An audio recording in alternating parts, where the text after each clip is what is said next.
self-limited, diba? So we don't give, even for COVID, diba? Most patients will get well. Kailangan lang ng supportive treatment or symptomatic treatment. But for some viral infections, kailangan natin silang treat talaga. Kasi meron siyang mga important na sequela or complications if they really not treated. So, for example, for some may viruses that are forever, like herpes viruses, varicella, once you get infected, is there forever. And there is recurrence. So pag herpes simplex, iba yung genital or cutaneous lesions, but they can recur. Pagka nagka-chickenpox tayo, after the chickenpox, yung virus actually goes to the main spinal cord, and then it can recur as varicella zoster or shingles, as a herpes zoster pa. So parang nagkakaroon tayo ng same lesions as the chickenpox, pero pain naman siya. And you can have also neuropathic pain.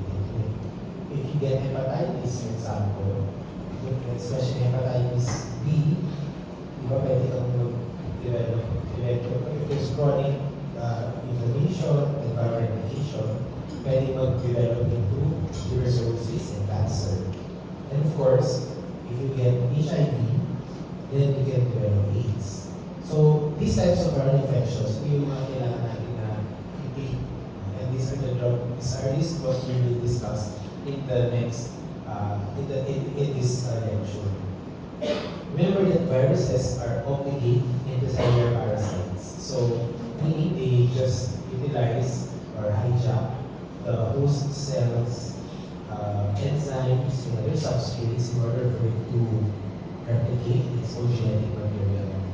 And as such, many of your antiviral agents are antimetabolites, which resemble the naturally occurring compounds within the host cell, and usually nagkakaroon ng competitive inhibition. Imbis na yung endogenous enzyme acting on the natural substrate, it will act on the drug, and therefore, hindi nagkakaroon ng pinoproceed yung process of viral replication. So this figure is an illustration of actually majority of the mechanisms of action or the sense of action of your antiviral drugs. So they can act either in entry or fusion, in penetration, uncoating or release of the virus in the host cell. Looking at the synthesis, etc. Or pwede sa last part ng cleaving ng structural proteins, or pwede lang sa pag-release mismo. So, similar with antibiotics, selective toxicity ng antiviral agents is because the viral enzymes are more susceptible to inhibition than the host cell enzymes. And combination therapy, especially in HIV treatment, is a trend to prevent relevant resistance and to maximize efficacy ng drugs. Similar sa TB, pagka-use alone in HIV, yung mga drugs, they rapidly also develop resistance. So, kaya combination therapy yung ginagawa. So, the different antiviral agents we will discuss are the drugs for herpes viruses. So, ano yung kasama sa herpes viruses? Herpes simplex, varicella zoster, and cytomegalovirus virus. Tapos HIV, influenza A and B, and drugs for hepatitis B and C. Tapos sa dulong part, we'll have a brief lang on COVID. Because, of course, we have all lived through the pandemic, and it's good also to look at the drug development that occurred during that time, with the exception of vaccines. So we will not discuss the vaccines. So, dito please take note of the primary drugs. So, this table please memorize yung virus at saka yung primary drug for them. And then, yung mga alternative kasi we will go to them as needed. But don't be overwhelmed pala with the number of slides. So, 127 yan. Pero, marami naman tayo skip ng parts. It's important kasi, important alam lang natin yung general na characteristics ng class. And then, the prototype. Tapos, yung mga ibang drugs will generally also possess the same characteristic as the prototype, pero with some key differences. So, yun na yung anihin natin. So, yung mga naka-highlight na siya na parts, yun yung important for the other drugs. Let's go to your anti-herpes drugs. So, as we said earlier, anti-herpes drugs are many of them are anti-metabolites, and they are activated by viral or host kinases. Or pwede na in the primary drugs natin, viral and host kinases. And then activated compounds will inhibit DNA polymerase, viral DNA polymerases. So, if you will see this, look at this figure, what you will notice is that the process of phosphorylation occurs sequentially. Tapos, unang-una na-phosphorylate siya ng mga viral enzymes. And then, the monophosphate, so ito yung mga primary drug natin for herpes viruses, acyclovir, penciclovir, and acyclovir. They are initially monophosphorylated by virus-specific enzymes. And then the monophosphate form is eventually phosphorylated by the host kinases. So, sa host cell na. So, this is important in terms of mechanisms of resistance and from where other drugs have been developed. So, if you look at the process na, nagsisimula siya lagi sa viral kinases. So, if the viral kinases are deficient or mutated, then what will happen? Ano mangyayari? Mapuform pa ito monophosphate? Hindi na. So pag hindi na na-form yung monophosphate, hindi mag-act, kahit may host enzymes, hindi na siya mag-act kasi it acts on the monophosphate form from the viral phosphorylation. So in most cases of resistant strains, they are deficient nitong enzyme na to yung thymidine kinase. So thymidine kinase deficient strains, they are resistant to acyclovir and ganciclovir because they do not miss the step ng monophosphorylation. So that's why some drugs have been developed to bypass that part. So like for example, the buridine and cyclovir, and they are phosphorylated by the host kinases, so it bypasses this first part. So kaya mas pwede sila for resistant strains.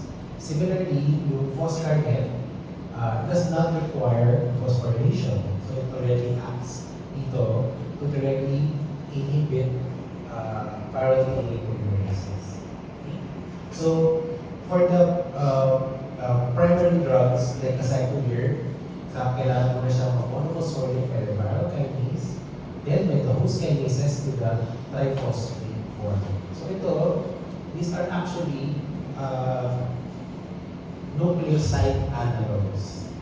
Nucleoside muna siya. Tapos eventually, pag naging triphosphate na siya, they become nucleotide analogs.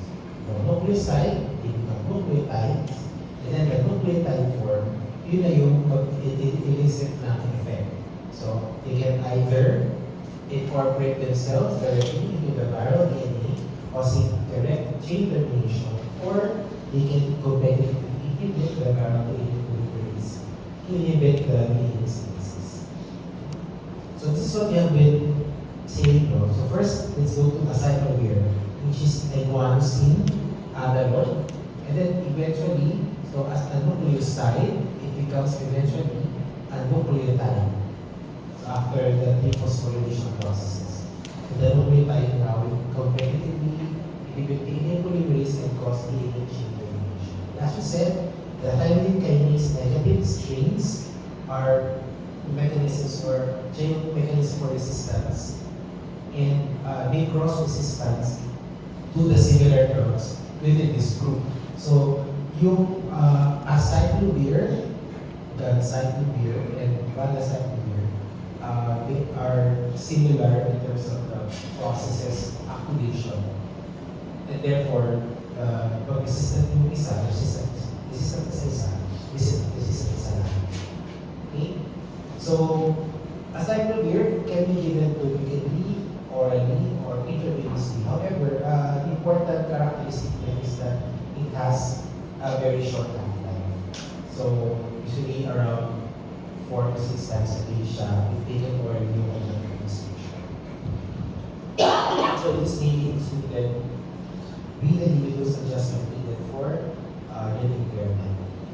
So, usefulness of this drug is for genital and hypothalamus herpes lesions and for prophylaxis in immunocompromised.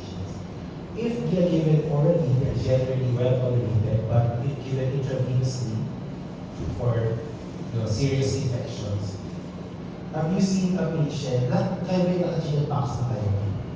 Or lahat kayo may vaccine? Lahat naman tayo na hindi po na vaccine. If you ever get chickenpox, yung sabihin na hindi na kayo magkaka-chickenpox, but the severity will be less. But if you've seen a patient that unvaccinated, tapos nagka-chickenpox, yung lesions niya, ay talagang all throughout the body, including the mucosa, inside the mouth, inside the nose.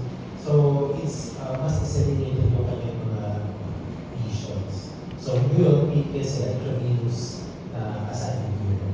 So, pagka-intravenous siya, the risk will be greater, of course, when you compare the CNS effects, it can cause nephrotoxicity. Acyclovir and the related drugs do not cause significant bone marrow toxicity, in contrast with ganciclovir, which is the next group of drugs we will mention. So, yung ganciclovir, siya yung nagkakos ng bone marrow suppression, thrombocytopenia, and leukemia. So, we'll mention that in the next slides.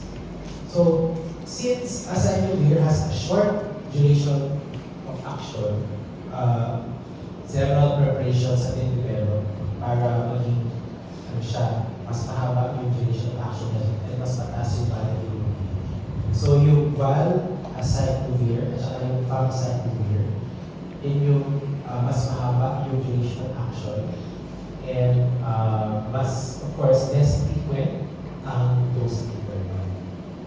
Yung penciclovir belongs to the same class, but it is administered topically only. So yan ang kanyang key difference. Itong valacyclovir, as far as I know, this may oral preparation depende ng IV rin. Itong penciclovir, topical lang siya. Tapos ang difference nila, since topical lang ang penciclovir, it does not cause chain termination. Kasi diba dalawa yung effect niya?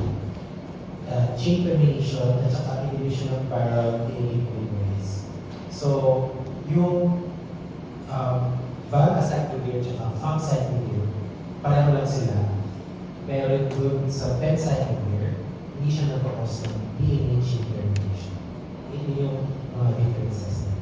Pagkabot itong mucosa doon, actually this one does not belong to the same group of drugs. So it's another drug that can be given topically to hasten the healing time. So this drug inhibits the fusion between the HSP envelope and the plasma membranes most. Next is ganciclovir. So yung ganciclovir, again, same din siya, like acyclovir na na-homosphorylate muna ng viral kinases before the host kinases into the nucleotide form. So, we already mentioned that thymine kinase deficient HSP are resistant.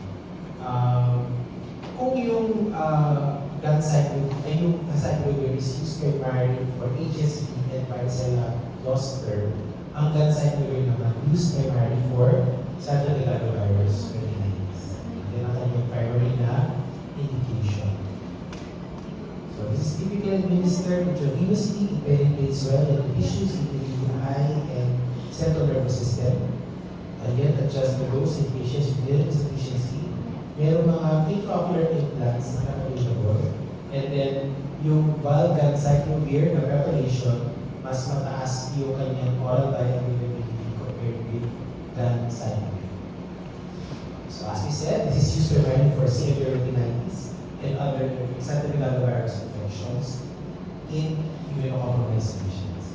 Tapos, in high doses, it can cause seizures and it can cause bone marrow toxicity. So, leukemia and thrombocytopenia.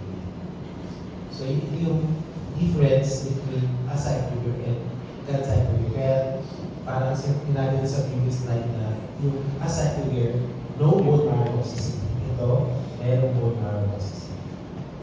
Okay, next, itong cidofovir. So, yung cidofovir, di ba, nandun siya sa initial figure kanina, na it's activated by the host kinases. Tapos stated, maliit nucleotide din siya, yung inhibit now. Pero, since it does not need the viral kinase for its activation, it is used primarily for the resistant strains.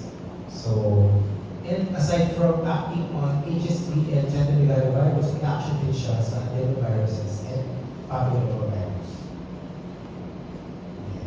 Itong cidofovir is used primarily for severe retinitis and mucocutaneous HSV infections and genital warts.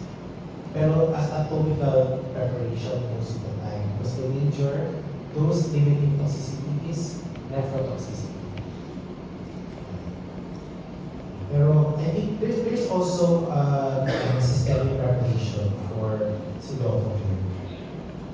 And nephrotoxicity risks can increase if you are given also other nephrotoxic drugs. So you already mentioned levocyte earlier, and then amphotericin B, mali-lecture yan sa inyo sa mga antifungal drugs. So amphotericin B is polyene antifungal agent used primarily for systemic fibrosis, isoplasmosis and aspergillosis. So yan ang ginagamit primary drug.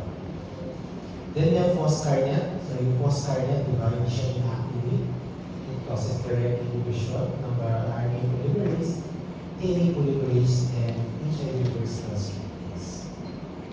So it's administered intravenously, penetrates well into tissues in the central nervous system, and blood elimination is proportional to getting clearance. So this is used to foscarnet, is used primarily as alternative for prophylaxis in treatment in CMV infections, and it's effective for resistant strains.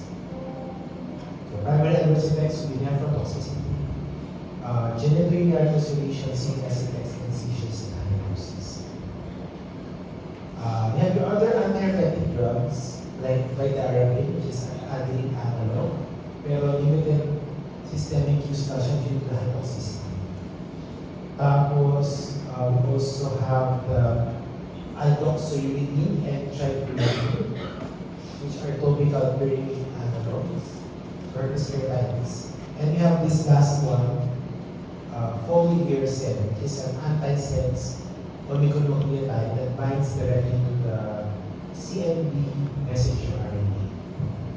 So this inhibits the protein synthesis by binding directly to the messenger RNA of the cytomegalovirus.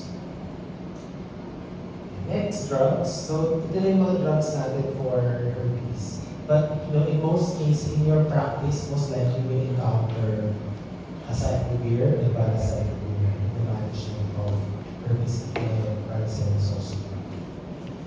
Next, HIV.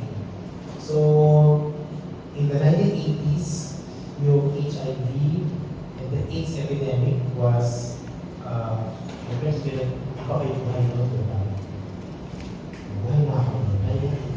So the AIDS epidemic actually in the US was eventually discovered when they noticed young men, young homosexual men engaging in multiple partners and practices were developing weird illnesses that are not common in the age group. So, mga kaposi sarcoma, those which are commonly seen in immunocompromised patients. And also tuberculosis, which is a rare condition in first world countries. So from there, eventually discover yung HIV and as the causative agent for AIDS. And drugs have been developed. Parang they thought before there's no cure. But today we have, there are some cures in a sense, pero those were special cases. But in terms of drug development, marami yung developed na drugs throughout the decades that have allowed patients living with HIV to live mostly normal lives as long as the patients are taking medications and keep themselves healthy. They can live normal lives and they can actually, when used in combination, these drugs can reduce the viral load to such an extent that they are undetectable. And ang dito natin ngayon sa HIV, if it is undetectable, it is untransmissible. Okay? So, the fear kasi before this is the risk of transmission. But if the viral load has been reduced such as hindi siya ma-detect, then hindi ka nakaka-transmit when you are living with HIV. So, the first drugs were developed for HIV are the reverse transcriptase inhibitors. So, ang HIV na virus are retroviruses. So, part of if you look at the life cycle of the HIV. So, ano ba nangyayari sa kanya? First, it attaches to the host cell and it enters it. Tapos, the RNA from the virus is released. Then there's an enzyme, yung reverse transcriptase enzyme, that would form the double-stranded DNA. And the double-stranded DNA integrates itself into the host genome, and from there, nagkakaroon na siya ng, you can translate now the proteins to generate new variants, new viruses. So, in this video, you will see the different targets actually of the anti-HIV drugs. So, the first group of drugs were the reverse transcriptase inhibitors, and then the protease inhibitors. So, reverse transcriptase would inhibit the reverse transcriptase enzyme. So, you don't form the double-stranded DNA. Yung protease inhibitors occurs here. So proteases, as the term implies, these are enzymes on protein. So the translated protein or the period, di ba pag protein translation, hindi naman siya agad-agad mag-release, di ba? Yung final stages niya would require cleaving of the protein to produce the mature variant. So ito, ang inibig niya, yung final stage ng pag-cleave dun sa protein para produce ng mature variant. So, historically, the treatment na una nga pag isang drug develop ng resistance. So, ang recommendations would be to give it combination. So, typical combinations historically included 2 NRTIs plus a protease inhibitor. Pero ngayon, may mga bago na tayong recommendations. Ang first line would be 2 NRTIs plus an integrase inhibitor. Tapos yung mga ibang drug, like yung mga N3 and fusion inhibitors which have here, are given as adjunct in the treatment.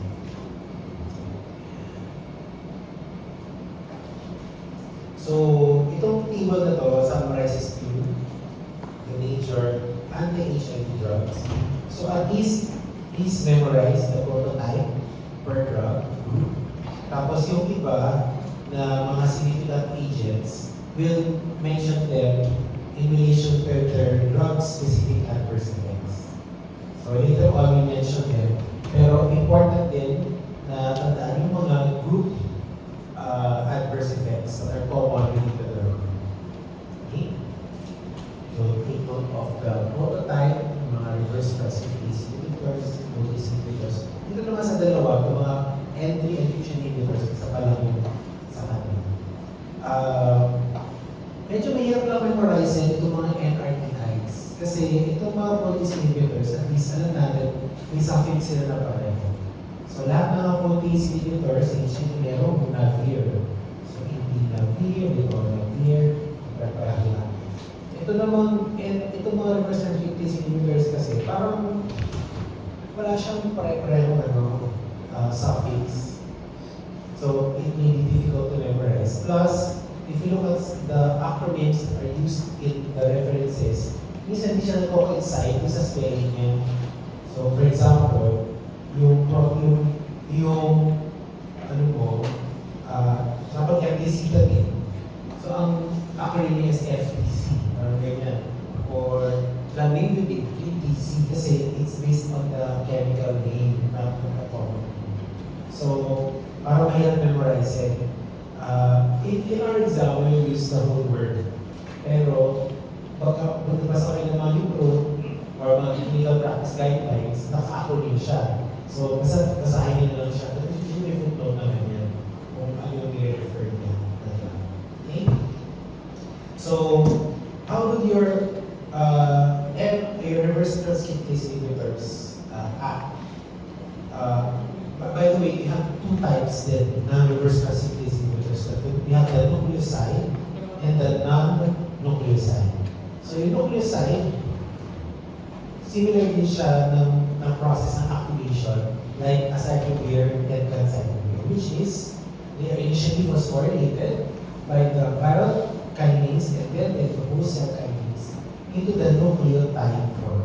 So from nucleoside, hindi ka nucleotide din. Tapos pag nucleotide na siya, ano nangyayari? Yung itsura niya kasi these are they act as DNA chain terminators. So they prevent yung attachment ng bagong nucleotide. Ito yung normal na thymine. And what we will see here, sabi sa libro, the absence of the T' hydroxyl group prevents the attachment to the next nucleotide leading to chain termination.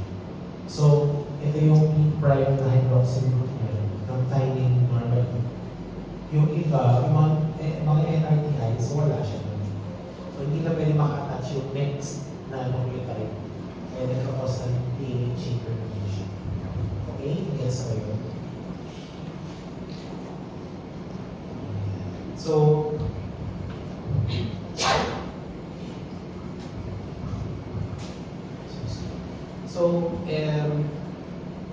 You already mentioned that resistance develops rapidly pagka ginagamit sila ng monotherapy. Now, malulong siya sa kadyo, pag gumagawa siya ng listahan ng drugs, it's always alphabetical.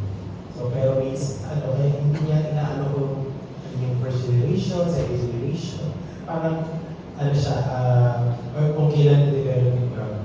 So, it's always alphabetical how. Kaya, yung gulo-gulo dito is zidovudine. Kahit yung zidovudine, yung prototype within that group. So, abacavir, methanicillin, etc. So, yung important adverse effect ng abacavir would be hypersensitivity reactions. Didalusin, ano lang naman siya, not so prominent yung kanyang adverse effect. Although they can develop pancreatitis. FDC is also generally well tolerated, although it can cause hyperpigmentation of the bounce muscles. Lamivudine has only mild adverse effects. So, this is still one of the first-line drugs that is used in HIV, and it's also useful previously with hepatitis D infections. Pero we will see later sa hepatitis D na this has been largely replaced by new drugs kasi marami ng resistance strains. Then stavudine also causes peripheral neuropathy. Tapos itong tenofovir is actually also one of the more important drugs used in part ito na yung immune later sa new recommendation. One of the first line drugs for HIV, tenofovir. So it's a nucleotide that acts as an NRTI. Rarely can cause acute renal failure and autonomic syndrome. Tapos, zalcitabine also causes peripheral neuropathy, like your stability. And then, yung last, yung zidovudine. So, ang pinaka-important adverse effects sa kanya would be bone marrow suppression. So, yung pinaka-note natin na adverse effect. However, as a drug class, MRTIs can cause lactic acidosis. So, that's their common adverse effect as a group. And patients with several risk factors such as obesity, prolonged energy and pre-existing liver condition are at a higher risk of developing lactic acidosis. Again, kapag tinanong ng exam, ano yung adverse effect na common sa mga MRTIs, so the answer is lactic acidosis. And these may most of the risk factors. Ang pinaka point dyan is magka-may liver problem. So, nasa enzymes, hepatomegaly, etc. Now for the non-nucleoside reverse synthase inhibitors, a difference here with the nucleoside is this group of drugs does not require bioapplication. So it's already active as such, directly inhibiting pyrimidine polymerases. So there are two groups. Ano yung ating prototype? Delaverine. Ito yung mga older or first generation. Ito yung mga mas bago. Doravirine, Etravirine, and Lemvirine. So medyo mas madali.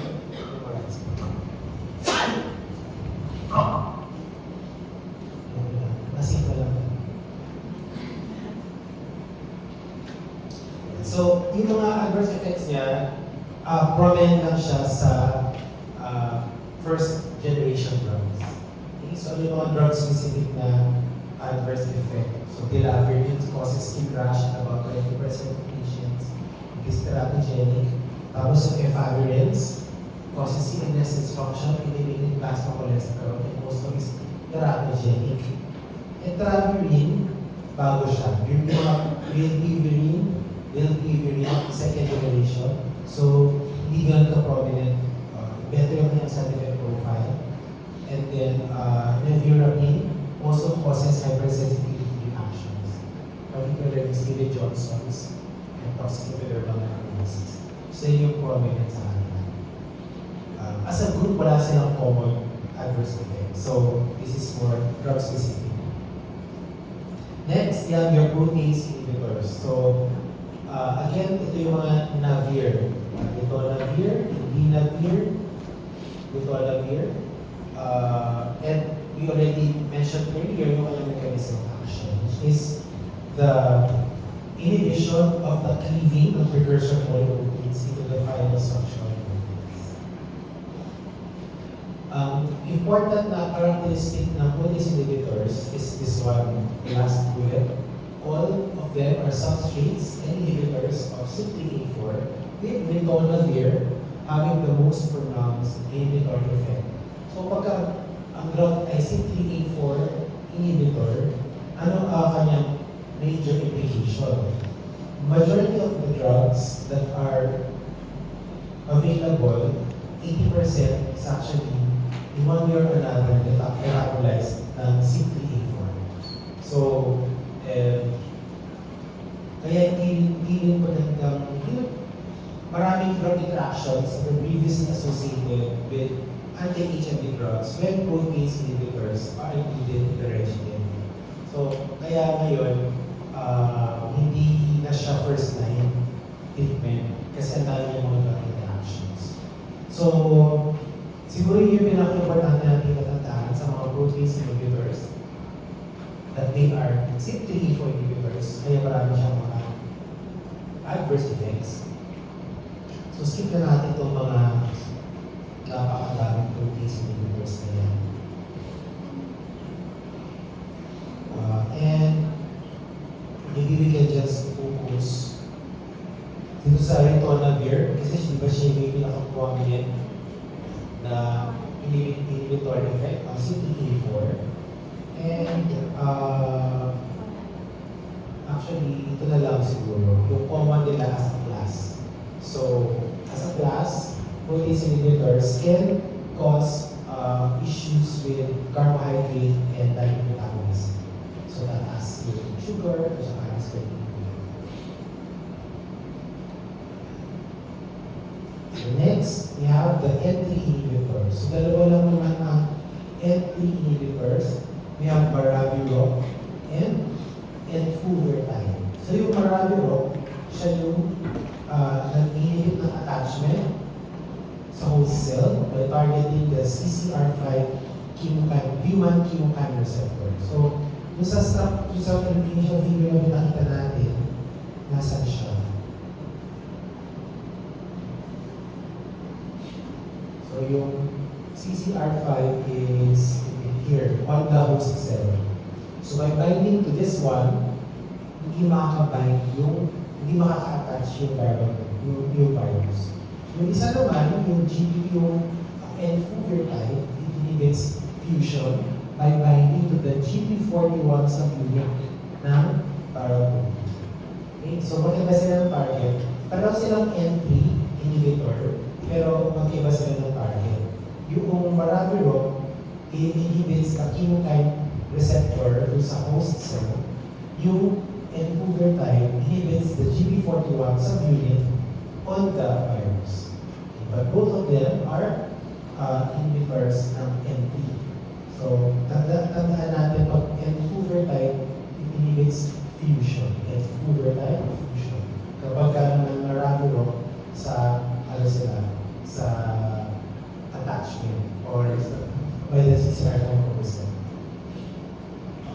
I think yun naman yung important dyan. And these drugs are not part of the parang usual regimen. Kasi parang, iba, 2 NRTIs plus an integrase inhibitor yung main. Tapos parang pagdagdag na lang po. Kung hindi pa rin bumababa, hindi pa rin tumataas yung CD4 count inhibition. Tumataas pa rin ang viral load. So Maraviroc is a CTP4 substrate. These are the common adverse effects. Tapos, for Enfuvertide, siguro ang important adverse effect ito, increased risk of bacterial pneumonia. And then the last group are the INSTIs, the integrase strand transformators. So ito nga yung nag-inhibit ng pag-integrate ng double-stranded DNA na synthesize ng retrovirus to the host genome. So, itong mga drugs na ito, madali lang matandaan kasi lahat sila na gravure. So, gravure, gravure, and gravure. So, yung prototype, yung gravure, yan lang can cause rhabdomyolysis. Tapos yung mga bawang drugs na ngayon is one. So, sa current na recommendations, ito yung kasama, dolutegravir as the first line, part of the first line. Ito yung mga experimental drugs under clinical trials. Yung fostemsavir, which is CD4 attachment inhibitor. So, under development pa yung mga yan. Ito cabotegravir is just an integrase inhibitor pero longer acting siya. So, based on the 2022 guidelines from the DOH, ito yung recommended na first line. This is a 20-page guideline. If you're going to download it. Pero pag tingnan nyo yung first line, ito yung recommendation. Tenofovir plus Lamivudine plus dolutegravir. Pero the guideline will be more specific for the different recommendations depending on the conditions applicable for the patient. So this is 2 NRTIs, Tenofovir and Lamivudine, and then dolutegravir. Okay? Now, meron na ba tayong HIV na vaccine? Actually, wala pang vaccine in terms of our idea of a vaccine, which is nagkakos siya ng immunity. Diba? Yun ang idea natin ng vaccine, diba? But this one, this